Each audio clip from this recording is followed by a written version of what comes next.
राधे राधे भक्तों। आज आप श्रवण करेंगे बृहस्पतिवार व्रत की कथा। भारतवर्ष में एक प्रतापी और दानी राजा राज्य करता था। वह नित्य गरीबों और ब्राह्मणों की सहायता किया करता था। ये बात उसकी रानी को बिल्कुल भी अच्छी नहीं लगती थी। वह ना तो गरीबों को दान देती थी और ना ही भगवान का पूजन किया करती थी, और राजा को भी दान देने से मना किया करती थी। एक दिन राजा शिकार खेलने वन को चले गए तो रानी महल में अकेली थी। उसी समय बृहस्पति देव साधु वेश में राजा के महल में भिक्षा लेने के लिए आए और भिक्षा मांगने लगे। रानी ने भिक्षा देने से इनकार कर दिया और कहने लगी, हे साधु महाराज, मैं तो दान पुण्य से तंग आ गई हूँ। मेरे पति सारा धन लुटाते रहते हैं। मेरी इच्छा है कि हमारा धन नष्ट हो जाए, फिर ना रहेगा बांस और ना बजेगी बांसुरी। साधु ने कहा, देवी, तुम तो बड़ी विचित्र हो। धन संतान तो सभी चाहते हैं, पुत्र और लक्ष्मी तो पापी के घर में भी होने चाहिए। यदि तुम्हारे पास अधिक धन है तो भूखों को भोजन कराओ, प्यासों के लिए प्याऊ बनवाओ, मुसाफिरों के लिए धर्मशालाएं खुलवाओ। जो निर्धन अपनी कन्या का विवाह नहीं कर सकते, उनका विवाह करा दो। ऐसे और कई काम हैं जिसके करने से तुम्हारा यश लोक और परलोक में फैलेगा। परंतु रानी पर उपदेश का कोई भी प्रभाव नहीं पड़ा। वह बोली, महाराज, आप मुझे कुछ मत समझाइए। मैं ऐसा धन नहीं चाहती जो मैं हर जगह बांटती फिरूं। साधु ने उत्तर दिया, यदि तुम्हारी ऐसी इच्छा है तो तथास्तु। तुम ऐसा करना कि बृहस्पतिवार को घर लीपकर पीली मिट्टी से अपना सिर धोकर स्नान करना, भट्टी चढ़ाकर कपड़े धोना। ऐसा करने से तुम्हारा सारा धन नष्ट हो जाएगा। और इतना कहकर वह साधु महाराज वहां से अंतर्ध्यान हो गए। साधु के अनुसार कई बातों को पूरा करते हुए रानी को केवल 3 बृहस्पतिवार ही बीते थे कि उनकी समस्त धन संपत्ति नष्ट हो गई। भोजन के लिए राजा का परिवार तरसने लगा। तब एक दिन राजा ने रानी से कहा, हे रानी, तुम यहीं रहो, मैं दूसरे देश को जाता हूँ, क्योंकि यहाँ पर सभी लोग मुझे जानते हैं, इसलिए मैं कोई छोटा कार्य नहीं कर सकता। और ऐसा कहकर राजा परदेश को चला गया। वहां जंगल से लकड़ी काट कर लाता और शहर में बेच देता। इस तरह वह अपना जीवन यापन करने लगा। इधर राजा के परदेश चले जाते ही रानी और दासी दुखी रहने लगे। एक बार जब रानी और दासी को 7 दिन तक बिना भोजन के रहना पड़ा, तो रानी ने अपनी दासी से कहा, हे दासी, पास ही के नगर में मेरी बहन रहती है। वह बड़ी ही धनवान है, तो उसके पास जा और कुछ ले आ, ताकि थोड़ा बहुत गुजर बसर हो जाए। दासी रानी की बहन के पास पहुंची। उस दिन गुरुवार था और रानी की बहन उस समय बृहस्पतिवार व्रत की कथा सुन रही थी। दासी ने रानी की बहन को अपनी रानी का संदेश दिया, लेकिन रानी की बहन ने कोई उत्तर नहीं दिया। जब दासी को रानी की बहन से कोई उत्तर नहीं मिला तो वह बहुत दुखी हुई और उसे क्रोध भी आया। दासी ने वापस आकर रानी को सारी बात बता दी। सुनकर रानी ने अपने भाग्य को कोसा। उधर रानी की बहन ने सोचा कि मेरी बहन की दासी आई थी, परंतु मैं उससे बोली नहीं, इससे वह बहुत दुखी हुई होगी। कथा सुनकर और पूजा समाप्त करके वह अपनी बहन के घर आई और कहने लगी, हे बहन, मैं बृहस्पतिवार का व्रत कर रही थी। तुम्हारी दासी मेरे घर आई थी, परंतु जब तक कथा होती है तब तक ना उठते हैं और ना बोलते हैं, इसलिए मैं नहीं बोली। कहो दासी क्यों गई थी? रानी बोली, बहन, तुमसे क्या छिपाऊं, हमारे घर में खाने तक को अनाज नहीं था। ऐसा कहते कहते रानी की आंखें भर आई। उसने दासी समेत पिछले 7 दिनों से भूखे रहने तक की बात अपनी बहन को विस्तार पूर्वक सुना दी। रानी की बहन कहने लगी, देखो बहन, भगवान बृहस्पति देव सबकी मनोकामना पूर्ण करते हैं। देखो, शायद तुम्हारे घर में अनाज रखा हो। पहले तो रानी को विश्वास नहीं हुआ, पर बहन के आग्रह करने पर उसने अपनी दासी को अंदर भेजा तो उसे सचमुच अनाज से भरा एक घड़ा मिल गया। ये देखकर दासी को बड़ी हैरानी हुई। दासी रानी से कहने लगी, हे रानी, जब हमको भोजन नहीं मिलता तो हम व्रत ही तो करते हैं, इसलिए क्यों न इनसे व्रत और कथा की विधि पूछ ली जाए, ताकि हम भी व्रत कर सकें। तब रानी ने अपनी बहन से बृहस्पतिवार व्रत के बारे में पूछा। उसकी बहन ने उसको बताया कि बृहस्पतिवार के व्रत में चने की दाल और मुनक्का से विष्णु भगवान का केले की जड़ में पूजन करें तथा दीपक जलाएं, व्रत कथा सुने और पीला भोजन करें। इससे बृहस्पति देव प्रसन्न होते हैं। व्रत और पूजन विधि बताकर रानी की बहन अपने घर को लौट आई। 7 दिन बाद जब गुरुवार आया तो रानी और दासी ने व्रत रखा। गुड़साल में जाकर चना और गुड़ लेकर आई, फिर उससे केले की जड़ तथा विष्णु भगवान का पूजन किया। अब पीला भोजन कहाँ से आए, इस बात को लेकर दोनों बहुत दुखी थे। क्योंकि उन्होंने व्रत रखा था, इसलिए बृहस्पति देव उनसे प्रसन्न थे। इसलिए वे एक साधारण व्यक्ति का रूप धारण करके 2 थालों में सुंदर पीला भोजन दासी को दे गए। भोजन पाकर दासी प्रसन्न हुई और फिर उन दोनों ने मिलकर उस भोजन को ग्रहण किया।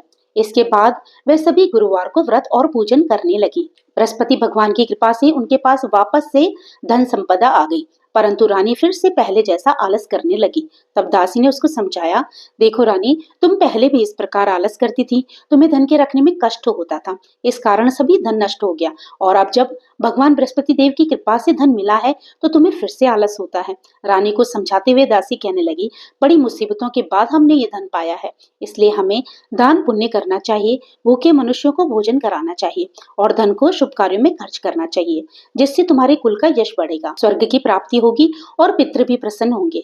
दासी की बात मानकर रानी अपना धन शुभ कार्यों में खर्च करने लगी, जिससे पूरे नगर में उसका यश फैलने लगा। उधर राजा एक दिन दुखी होकर जंगल में एक पेड़ के नीचे आसन जमाकर बैठ गया।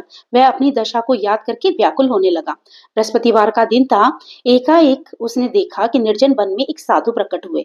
वह साधु वेश में स्वयं बृहस्पति देवता थे। लकड़हारे के सामने आकर बोले, हे लकड़हारे, इस सुनसान जंगल में तू किस चिंता में मग्न बैठा है? लकड़हारे ने दोनों हाथ जोड़कर प्रणाम किया और उत्तर दिया, महात्मा जी, आप सब कुछ जानते हैं, मैं आपसे क्या कहूँ। ये कहकर वह रोने लगा और साधु को अपनी सारी आत्मकथा कह सुनाई। महात्मा जी ने कहा, तुम्हारी पत्नी ने बृहस्पतिवार के दिन बृहस्पति भगवान का निरादर किया है, जिसके कारण रुष्ट होकर उन्होंने तुम्हारी ये दशा कर दी। अब तुम चिंता को दूर करके मेरे कहने पर चलो तो तुम्हारे सब कष्ट दूर हो जाएंगे और भगवान पहले से भी अधिक तुमको धन संपदा देंगे। तुम बृहस्पति के दिन कथा किया करो। 2 पैसों के चने मुनक्का लाकर उसका प्रसाद बनाओ और शुद्ध जल के लोटे में शक्कर मिलाकर अमृत तैयार करो। कथा के पश्चात अपने सारे परिवार और सुनने वाले प्रेमियों में अमृत व प्रसाद बांटकर अपने आप भी ग्रहण करो। ऐसा करने से भगवान तुम्हारी सभी मनोकामनाएं पूरी करेंगे। साधु के ऐसे वचन सुनकर लकड़हारा कहने लगा, हे प्रभु, मुझे लकड़ी बेचकर इतना पैसा नहीं मिलता जिससे भोजन के उपरांत में कुछ बचा सकूं। मैंने रात्रि में स्वप्न में अपनी स्त्री को भी व्याकुल देखा है। मेरे पास कुछ भी नहीं जिससे मैं उसकी खबर मंगा सकूं। साधु ने कहा, हे लकड़हारे, तुम किसी बात की चिंता मत करो। बृहस्पतिवार के दिन तुम रोजाना की तरह लकड़ियां लेकर शहर को जाओ। तुमको रोज से दुगना धन प्राप्त होगा, जिससे तुम भली भांति भोजन भी कर लोगे तथा बृहस्पति देव की पूजा का सम्मान भी आ जाएगा। इतना कहकर वे साधु महाराज अंतर्ध्यान हो गए। धीरे धीरे समय व्यतीत होने पर फिर वही बृहस्पतिवार का दिन आया। लकड़हारा जंगल से लकड़ी काटकर किसी शहर में बेचने गया। उसे उस दिन और दिन से अधिक पैसा मिला। राजा ने चना गुड़ आदि लाकर गुरुवार का व्रत किया। उस दिन से उसके सभी क्लेश दूर हुए, परंतु जब दोबारा गुरुवार का दिन आया तो वह बृहस्पतिवार का व्रत करना भूल गया। इस कारण बृहस्पति भगवान उससे नाराज हो गए। उस दिन उस नगर के राजा ने विशाल यज्ञ का आयोजन किया था तथा शहर में ये घोषणा करवा रखी थी कि कोई भी मनुष्य अपने घर में भोजन ना बनाए, ना आग जलाए। समस्त जनता मेरे यहाँ भोजन करने आए। इस आज्ञा को जो नहीं मानेगा उसे फांसी की सजा दी जाएगी। इस तरह की घोषणा संपूर्ण नगर में करवा दी गई। राजा की आज्ञा अनुसार शहर के सभी लोग भोजन करने आ गए, लेकिन लकड़हारा कुछ देर से पहुंचा, इसलिए राजा उसको अपने साथ अपने घर ले गया और वहां ले जाकर उसको जब वे भोजन करा रहे थे तो रानी की दृष्टि उस खूंटी पर पड़ी जिस पर उसका हार लटका हुआ था।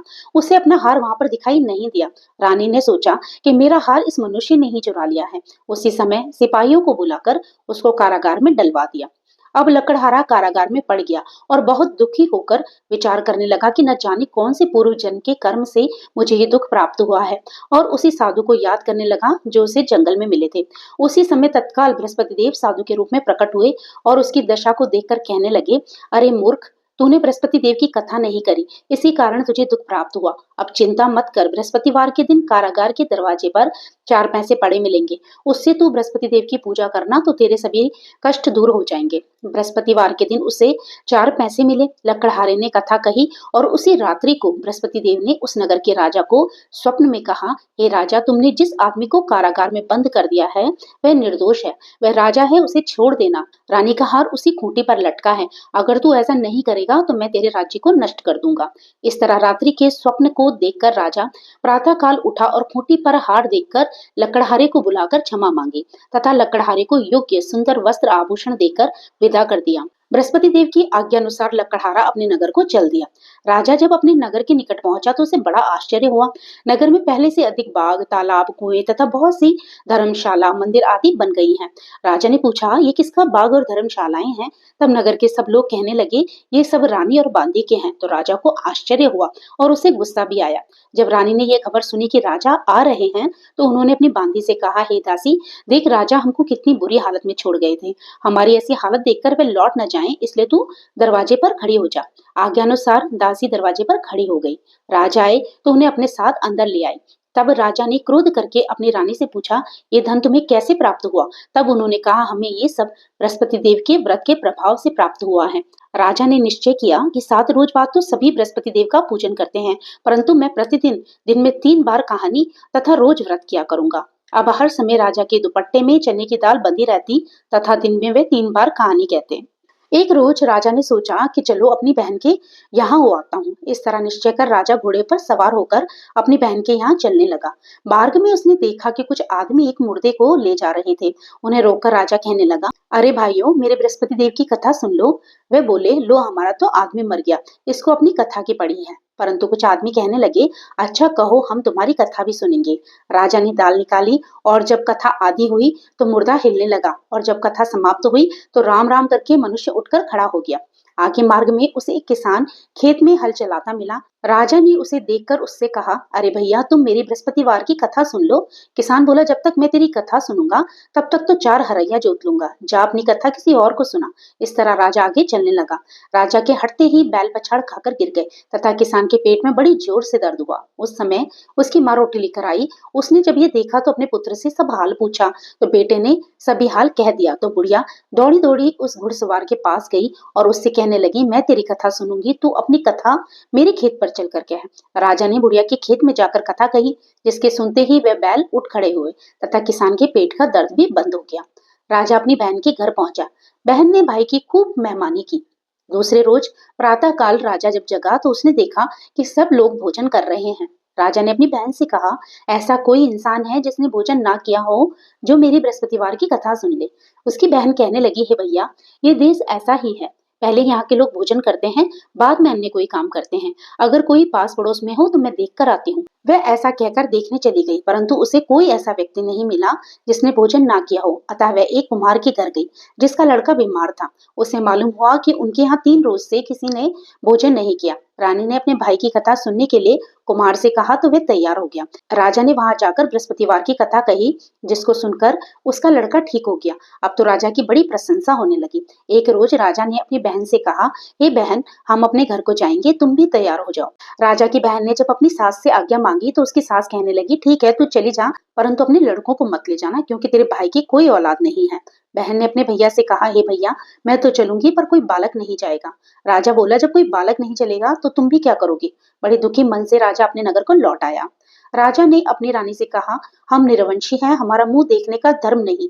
और कुछ भोजन आदि नहीं किया और लेट गया। रानी कहने लगी, हे स्वामी, बृहस्पति देव ने हमें सब कुछ दिया है, तो वह हमें औलाद भी अवश्य देंगे। उसी रात को बृहस्पति देव ने राजा को स्वप्न में कहा, हे राजा, उठ, सभी सोचों को त्याग दे, तेरी रानी गर्भ से है। राजा को ये बात सुनकर बड़ी ही खुशी हुई। 9वें महीने में रानी के गर्भ से एक सुंदर पुत्र पैदा हुआ। तब राजा बोला, हे रानी, स्त्री बिना भोजन के रह सकती है, पर बिना कहीं नहीं रह सकती। जब मेरी बहन आई तो तुम उससे कुछ मत कहना। रानी ने सुनकर हाँ कह दी। जब राजा की बहन ने ये शुभ समाचार सुना तो वह बहुत ही खुश हुई तथा बधाई लेकर अपने भाई के घर आई। तब रानी ने कहा, घोड़ा चढ़कर तो आई नहीं, गधा चढ़ी आई। राजा की बहन कहने लगी, भाभी, मैं इस प्रकार ना कहती तो तुम्हें औलाद कैसे होती? बृहस्पति देव ऐसे ही हैं, जिसके मन में जो कामनाएं होती हैं वे उन सब को पूर्ण करते हैं। जो सद्भावना पूर्वक बृहस्पतिवार का व्रत करते हैं, कथा पढ़ते हैं और सुनते हैं, दूसरों को सुनाते हैं, बृहस्पति देव उनकी सभी मनोकामनाओं को पूर्ण करते हैं। तो प्रेम से बोलिए, बृहस्पति देव भगवान जी की जय हो, विष्णु भगवान जी की जय हो। तो भक्तों, ये थी बृहस्पतिवार के दिन सुनी जाने वाली पुण्यमयी कथा। आशा करती हूँ आपको ये कथा अच्छी लगी होगी। अगर अच्छी लगी हो तो प्लीज इसे लाइक करके जाइएगा, और अगर आप मेरे चैनल पे नए हो तो प्लीज मेरे चैनल को सब्सक्राइब करके जाइएगा। तो फिर प्रभु का नाम लेते रहिए, पुण्य के भागी बनते रहिए। जय श्री कृष्ण, राधे राधे।